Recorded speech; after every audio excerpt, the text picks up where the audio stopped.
Christ Triumphant, June 15th, Daily Devotional by Ellen G. White. Stand for principle. But Daniel purposed in his heart that he would not defile himself with the portion of the king's meat, nor with the wine which he drank. Therefore he requested of the prince of the eunuchs that he might not defile himself. Daniel chapter 1, verse 8. Daniel was but a youth when carried away captive into Babylon. He was about 15 or 16 years old, for he is called a child, which means that he was in his youth. Why did Daniel refuse to eat at the king's luxurious table? Why did he refuse the use of wine as his beverage when it was at the king's command that it was placed before him? He knew that by use, wine would become to him a pleasant thing, would be preferred before water.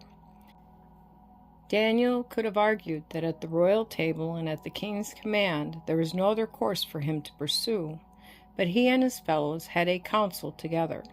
The wine of itself, they decided, was a snare.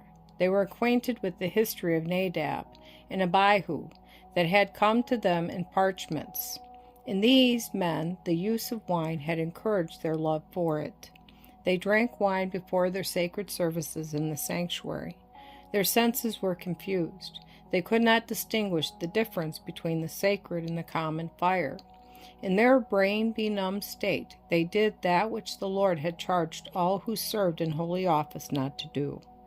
The instruction given to the people was carefully treasured up, and often composed into song and taught to their children, that through song they might become familiar with the truths.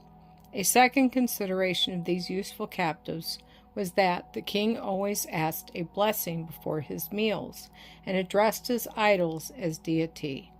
This act, according to their religious instruction, consecrated the whole to the heathen god. To sit at the table, where such idolatry was practiced, Daniel and his 3 brethren deemed would be a dishonor to the God of heaven.